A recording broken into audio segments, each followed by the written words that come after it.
सारे स्टूडेंट्स आ गए। आज का अपना जो लेसन है वो है the stone age and the earliest society. Earliest society का मतलब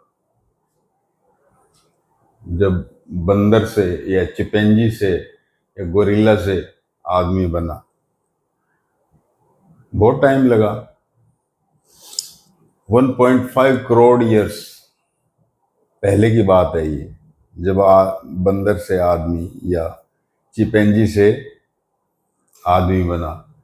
तो शुरू शुरू में 1.5 करोड़ ईयर्स अगो पहले ह्यूमन को होमिनिड कहते थे। क्या कहते थे? होमिनिड। 1.5 करोड़ साल पहले। तो इतने साल पहले का तो जो हिस्ट्री या ज्ञात करने का काम है वो तो फॉसिल साइंटिस्टों का है, वो तो साइंस का काम है। हिस्ट्री का अपने को पढ़ने का 5 लाख ईयर से शुरू करते हैं अपने। उससे पहले का काम क्या है कि जो स्केलेटन या हड्डियां, नाखून वगैरह, दांत वगैरह और जो पैर वगैरह हड्डियां एक दो छितरी हुई इधर उधर मिली, उनकी स्टडी का काम फॉसिल पैलियोंटोलॉजिस्ट का है। हिस्टोरियन का काम नहीं है कि क्या आदमी कैसे डेवलपमेंट हो। अपना काम शुरू होता है 5 लाख ईयर पहले। हिस्ट्री शुरू करते हैं। हिस्ट्री के प्रूफ कौन कौन से माने गए हैं ये अपने आर्कियोलॉजिकल और लिटरेचर में पहले वाले चैप्टर में पढ़ाई था। तो इसमें प्रूफ क्या है? 5 लाख ईयर्स पहले कोई रिटन और रीड तो स्टेटमेंट था नहीं, तो क्या प्रूफ है इसका? टाइम का क्लासिफिकेशन करके पढ़ना पड़ेगा अपने को। 5 लाख से शुरू करेंगे अपने। 5 lakh years BC, before common era, 5 lakh से शुरू करके नए की तरफ आ जाएंगे।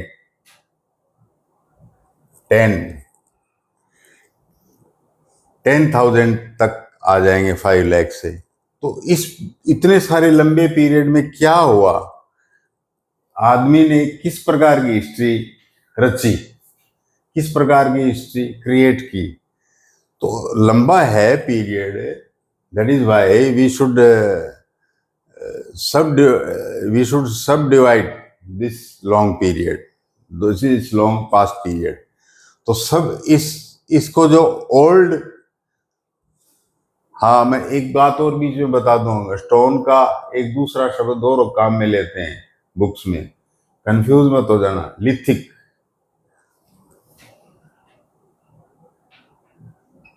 लिथिक, लिथ का मतलब होता है चट्टान, स्टोन। तो मैं अब ये बोलूंगा कि old age, middle age, new age. Old lithic, old lithic, यहां लिथिक लिख देता हूं। Old stone age, old stone age कहां तक थी? 5 लाख से 10,000 तक। नाउ वी शुड सब डिवाइडेड दिस लॉन्ग पीरियड। इसी को और आगे सब डिवाइड करते हैं तो लोअर, मिडल और अपर लिथिक हो जाता है। ओल्ड लिथिक में जो सबसे पहले शुरू होता है इतिहास, उस टाइम को जो फॉसिल पैलियोंटोलॉजिस्ट है, वैज्ञानिक है, वो प्लीस्टोसीन, ईओसीन इस प्रकार से बांटते हैं वो अपने टाइम को। तो उनसे साइंटिस्टों से ये ले लिया इन्होंने प्लीस्टोसीन। प्लीस्टोसीन टाइम जो था उसमें यहाँ पर पूरी बर्फ ही बर्फ थी। आइस एज कहते हैं उसको, आइस एज। तो आइस एज था उस समय प्लीस्टोसीन में, और ये लोअर ओल्ड लिथो एज थी ये। तो इसमें क्या हुआ? क्लासिफिकेशन तो कर रहे हैं अपने, किस प्रकार से आपने टाइम को अलग अलग डिवाइड कर लिया आपने। क्रोनोलॉजी कैसे आपने, how did you change this chronology serially? भाई जो स्टोन के औजार थे, टूल्स थे, वो तो मिले हैं खुदाई में। तो जो स्टोन के स्टोन जो पाया गया है कहीं पर उस स्पेस का और टाइम से जोड़ दिया गया, हिस्ट्री बना दी गई। तो किस किस प्रकार के स्टोन के हथियार कौन से टाइम में मिले, इस हिसाब से ये क्लासिफिकेशन है, ध्यान कर लेना। तो जो ओल्ड है उसमें साइज तो एक सी है, स्टोन जो हथियार हैं उसकी साइज तो एक सी है। पत्थर उठाया होगा आदि मानव ने,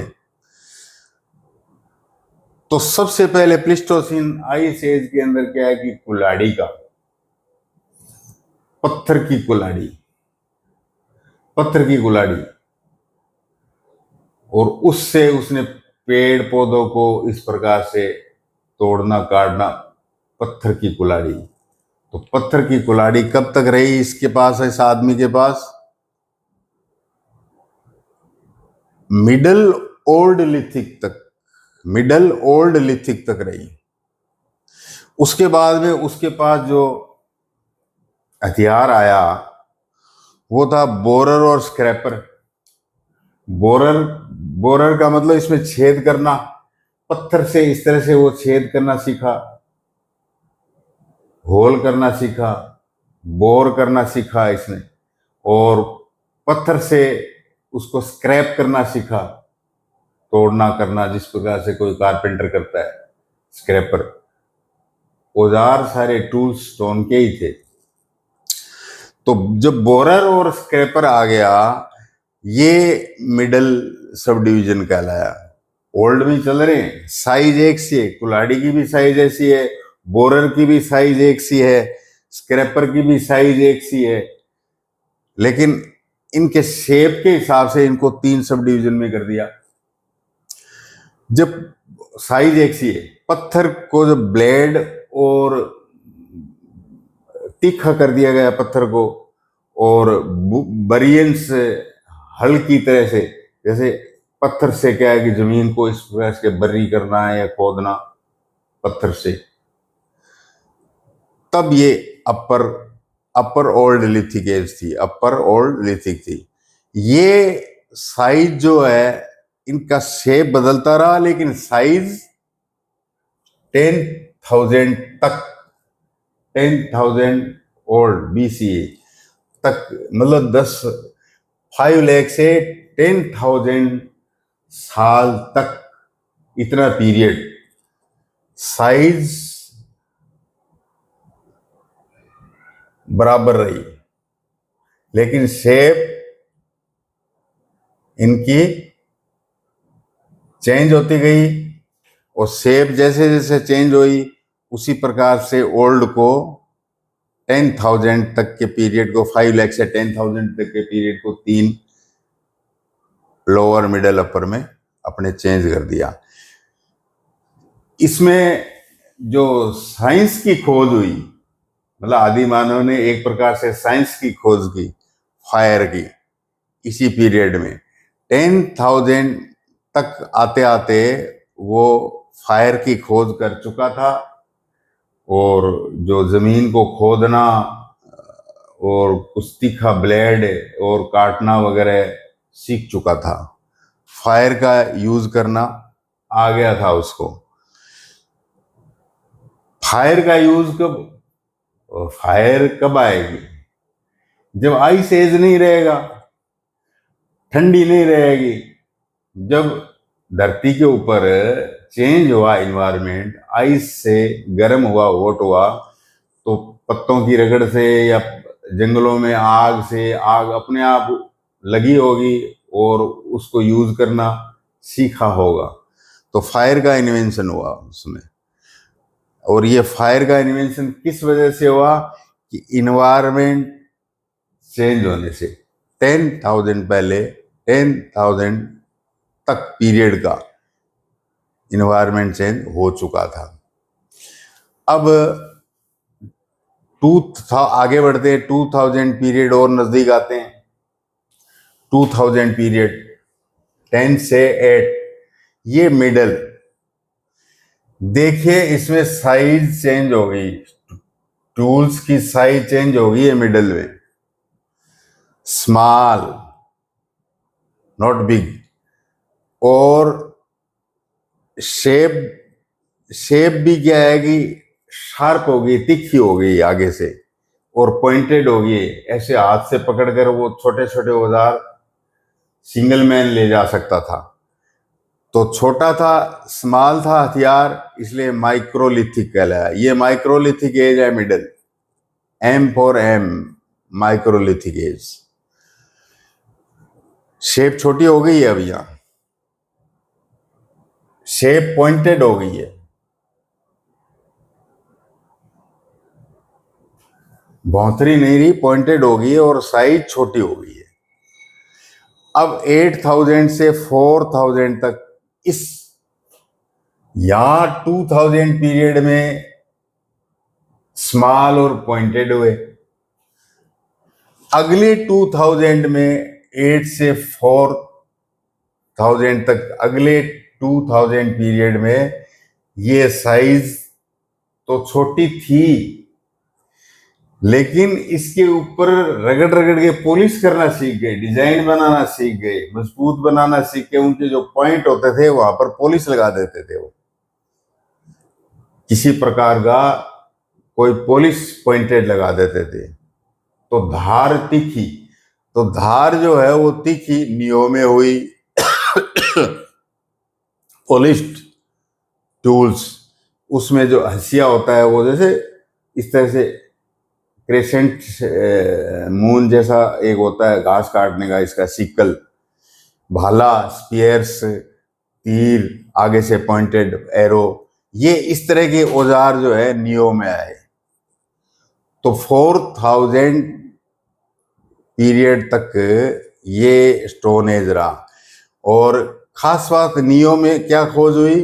फ्लिंट, एक हार्ड जो चीज होती है, बिल्कुल हार्ड, और उससे उन्होंने खरल बना ली। मतलब उसको उसमें ठोक ठोक कर इस तरह से पतला कर लेते थे, आगे से नोक कर लेते थे, मतलब डाई बना ली उन्होंने।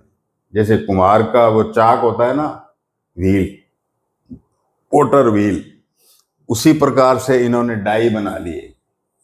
उससे क्या है कि तीर निकालते रहते थे, स्पीयर्स निकालते रहते थे, सिकल्स बनाते रहते थे, यानी संख्या बढ़ गई डाई बनने से। ये फ्लिंट की डाई बना लेते थे। देखिए, ओल्ड लिथिक, मिडल लिथिक और नियोलिथिक। नियोलिथिक के बाद में आदमी ने पत्थरों से माथा मारना बंद किया, और वो आ गया अब इस पर, मेटल पर। उस समय उसको सबसे जो जमीन के ऊपर जो मेटल मिली, इजीली मिली, वो चालको मेटल थी। चालको का मतलब होता है कॉपर, कॉपर एज। तो आपको पूछा जा सकता है कि स्टोन एज के बाद में कौन सा एज था? बोले चालकोलिथिक। चालको, या तांबे की उन नोक के ऊपर पॉलिश कर लेते थे, और फिर क्या हुआ कि बाद में चालकोलिथिक में पूरा औजार ही तांबे का बनाने लग गए। लेकिन तांबा इलास्टिक होता है, थोड़ा नरम होता है। तो 4 से लेकर 3, यानी आगे और जाता है चालकोलिथिक, 2000 ईयर्स तक ये चालको रहा। ये 2000 ईयर तक। तो 4 से इधर आओगे 2000, फिर 2000 इधर आ गया, तो 2000 तक तांबा रहा। और इस तांबे के अंदर ही इसको थोड़ा, तांबे को मजबूत बनाने के लिए इन लोगों ने ब्रॉन्ज बनाया, कांस्य। ये भी 2000 तक चली, लेकिन ये कॉपर में, कॉपर के अंदर ही शुरू हुई थी ब्रॉन्ज। चालकों को मजबूत बनाने के लिए ये ब्रॉन्ज एज, ये भी 2000 तक, 1000 तक, ये 1000 तक रहा। 1000 से लेकर जब देखा कि टूल्स तो थोड़े नरम है और टूट जाते हैं, शिकार भी पूरा नहीं हो पाता है, तब इनके दिमाग में करते करते इनको मिल गया आयरन।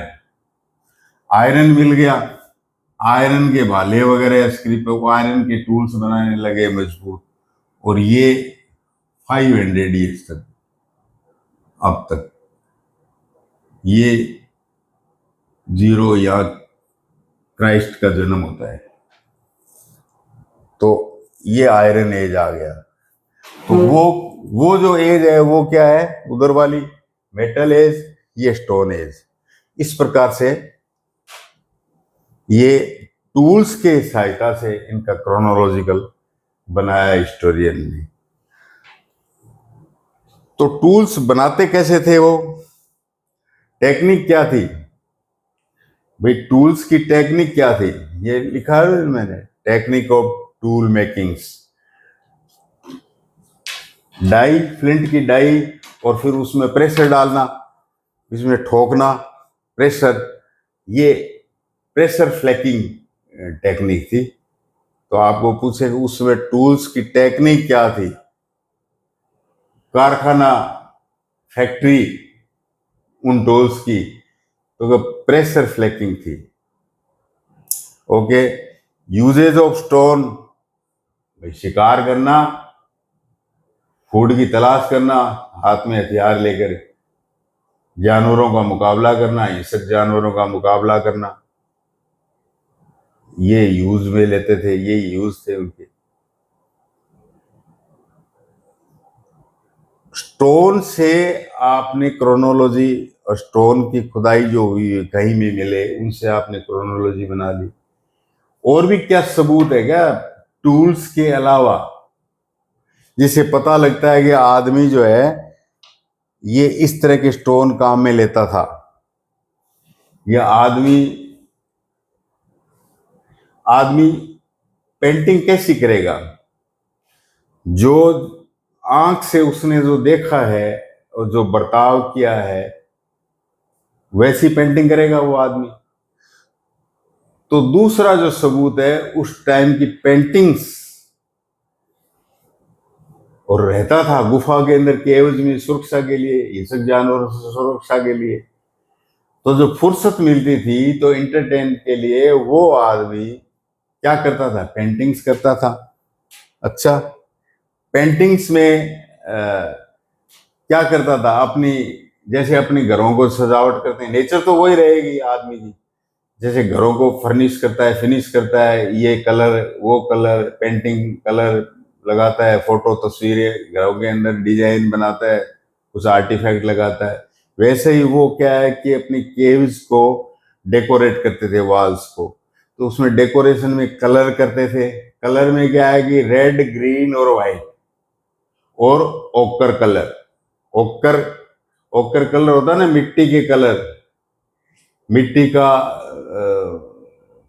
मतलब कलर में वो मिट्टी होती है, उसको पोत देते हैं, दीवार के लगा देते हैं, पॉलिश कर देते हैं, तो वो कलर दीवार का वैसा बन जाता है। जैसे ईंट ब्रिक्स कलर आता है, वो ओकर कलर है, वो